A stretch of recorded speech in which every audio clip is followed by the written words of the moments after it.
Hi everyone, welcome to Otaku Saga. I'm DK. I'm Rizzo. And I'm Zero, and today in Anime Reaction watch the second episode of Kobayashi-san Chi no Maid Dragon.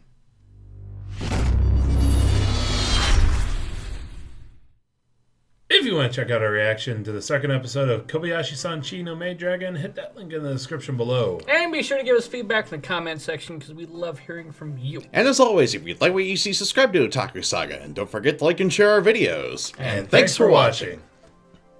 So, this episode was nice and relaxing. Oddly so, yes. We get introduced to Kana, the little stalker dragon from before. The stalker dragon. With a scrotum for a tail that also serves as a handy charger. Because her powers run on electricity. Lightning elemental. But yeah, so in the first part, we see Kobayashi and Toru going out shopping because Toru burned up all their ingredients because she thought that the gas stove wasn't hot enough. I like that. I mean, yeah, it shows it in the first episode, but she doesn't just make the ingredients reappear. I don't know if she could make organic material reappear. Perhaps. Maybe. I think that might be the limit to the powers of her. Well, in either case, it did set up the shopping trip. But yeah, so they go out shopping. They go to the shopping arcade. Yeah, because Shoten apparently, Kai, I believe. yeah, Kobayashi would normally go to a department store, but one, they're usually more expensive. Well, that's kind of real, I think. But two, it reminds Toru a little too much of Crusader castles. Whereas the Shoten Kai reminds her of Guild halls. or bazaar, bazaars. Yeah. more down the Which road. I could definitely see. Yeah. But yeah, so they go to the shopping arcade, and they have a nice shopping trip. And Kobayashi realizes that Toru is far more friendly and personable than she is. Charisma. Whee! But yeah, basically, Toru keeps getting free stuff. The little extra thrown in because she's so much of a regular. Yeah. She hits all those. That and most of the people who are giving her extra stuff are dirty old men. And she's a young woman with big boobs. In a maid outfit. So it's the cosplay on Nachon. It's a cosplay of Nachon. She has a hell of a charisma boost. Indeed. All them rolls. Yeah, but Always then 2 nat 20s. Then a woman yells about a purse snatcher, and they see him running away. And Kobayashi tells Toru that she can go after him as long as she doesn't. Yeah. Toru asks permission. Hey, could I go after him? Yeah, and Kobayashi says, just don't reveal yourself as a dragon. So, Okay. Yeah, Toru doesn't transform into a dragon, but she flash steps behind the guy and then does a spinning backhand to crater the guy into the ground. Oh my god. Maid. Looks like I got away. Boom! Just Toru, flash step, gets her Usain Bolt on. Smile. That purse snatcher just booked his flight to destination. Fucked! Yeah, pretty much. Awesome. But yeah, then everybody stops and stares holy shit. And you get that moment of, oh shit, everybody's gonna be like, oh my god, It's a freak.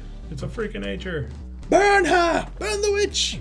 But they totally dig it. Yeah, they were like, oh my god, you're so fast and you're so strong. I would have never known. But yeah. So That ends well. All's well that ends well. So they end up leaving, and then we see Kana. Well, she hasn't been introduced quite yet. But yeah, we see her stalking them. As Kobayashi. Is that right? Yeah, Kobayashi. Yeah. The elite hacksaw redhead. Right. Kobayashi is taking Toru out by the hand. And so Kana makes assumptions and Toru gets all flustered, which is adorable.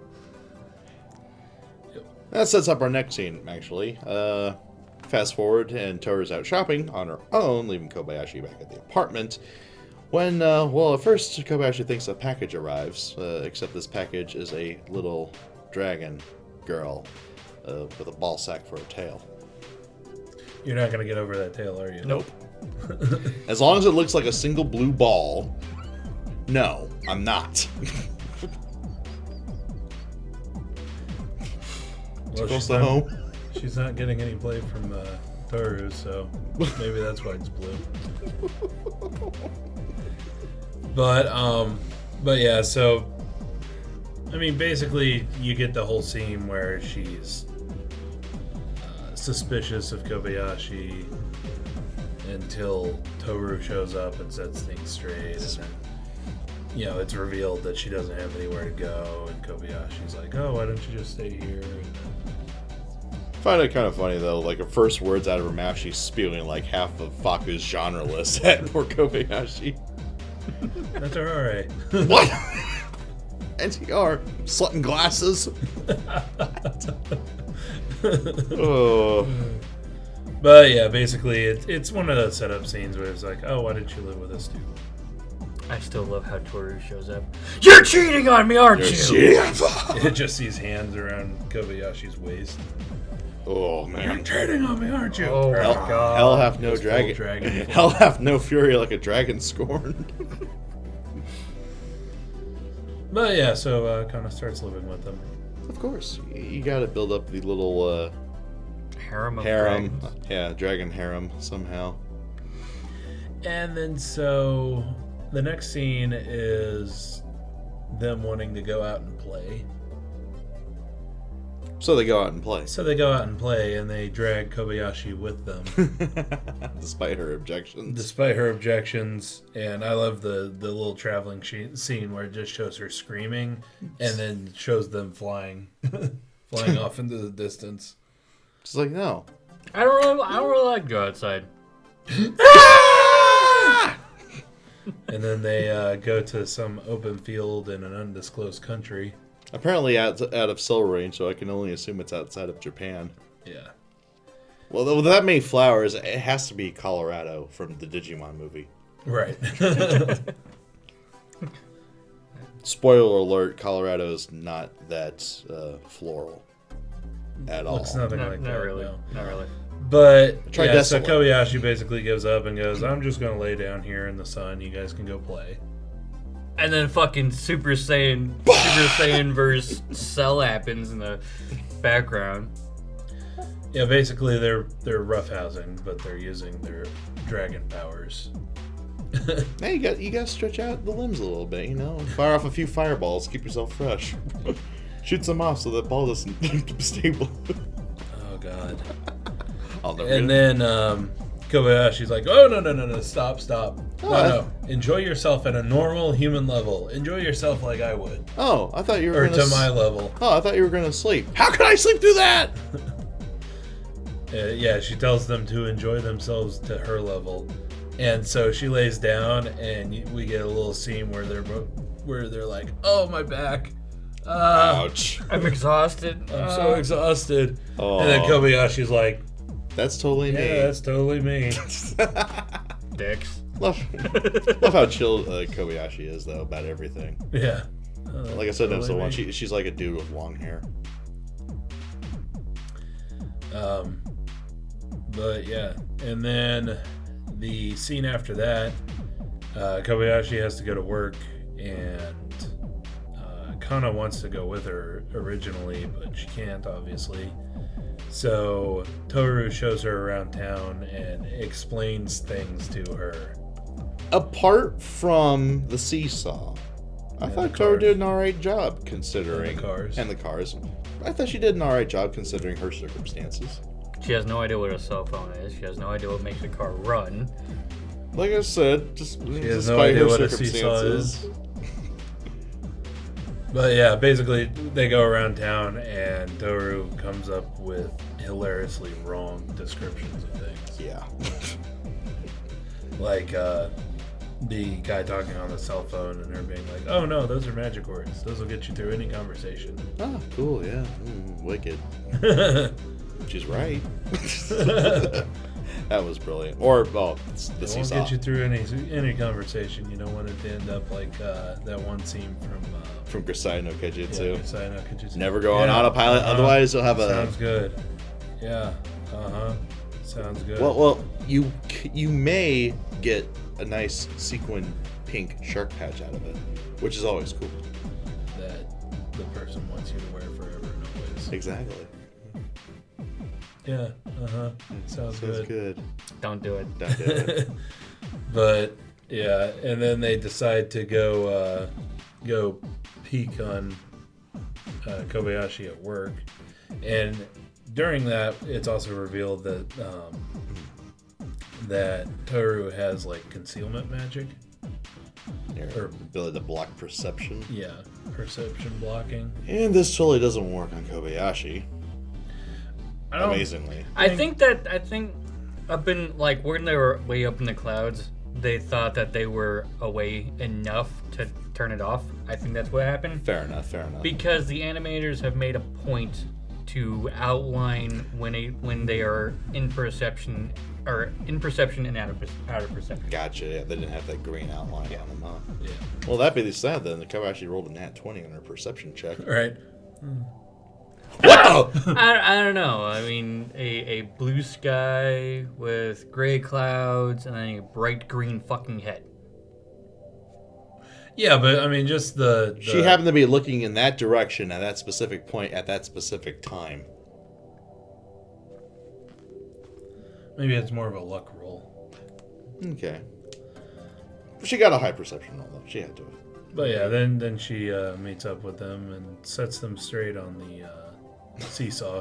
Oh, It's for kids to God. play with. Oh. Oh, okay. And then they use like their dragon powers to do super jumps on the seesaw. I know. I mean, Kobayashi explains the seesaw, and then you just get a cut to like the upper stratosphere.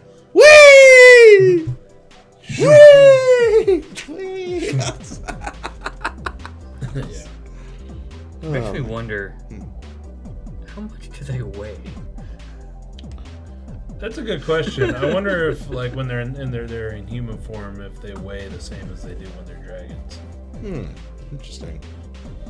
So there has to be some sort of magic, like control over their density, if that's the case. Or maybe they just hit. I wouldn't think so though, because there are times like when Kana was hitting Kobayashi earlier in the episode. If she really weighed that much, she'd have some force behind those blows, even though they're only like. That is true. So. Maybe they just have fine control over. I'm probably thinking about this too damn hard. Yeah, it's what we do. Indeed, it is what we do. But yeah. Yeah, very. For the most part, a very heartwarming episode. I mean, it's like we're getting a little dragon family in this little apartment. And we know now that we actually see pay attention to the ending, there's going to be a couple more coming on soon. And next episode, apparently there's going to be renovations. Oh, yes. Well, you got to make room for Quetzalcoatl and her twins. Yeah. She needs at least 3 rooms by herself. Exactly. Is that what her name is? Yeah, Quetzalcoatl. It's just out like a sore thumb's right there. Yeah. Yeah. So yeah, it looks like she's making her appearance next week. Yep. And yeah, all throughout the episode, it was interspersed with little skits with Toru trying to make Kobayashi eat her tail. Eat her meat. Yeah, eat her tail meat. He will. Still not happening. Not yet, but Nope. she'll come around. And she doesn't want it ground. Well, I mean, Kobayashi did say, if you ground the meat, I probably wouldn't be able to tell. Yeah, but then you can't tell it's mine. So I don't know, that's just weird. It is weird. Anyway. Let's not think about meat too hard. Too late. Anyway, let us know what you thought of the anime, what you thought of our reaction in the comment section below. Yep, thumbs up if you like it. Thumbs down if you don't. But that's going to do it for this episode of Anime Reaction. I feel like meat now. Yeah, so do I. I'm Rizzo. See you next time. Go ahead and click on my face to go to our most recent Otaku Saga talks. Click on my face to go to Otaku Saga Gaming, our gaming channel. And click on the white face to subscribe to Otaku Saga and check out our new and approved Patreon.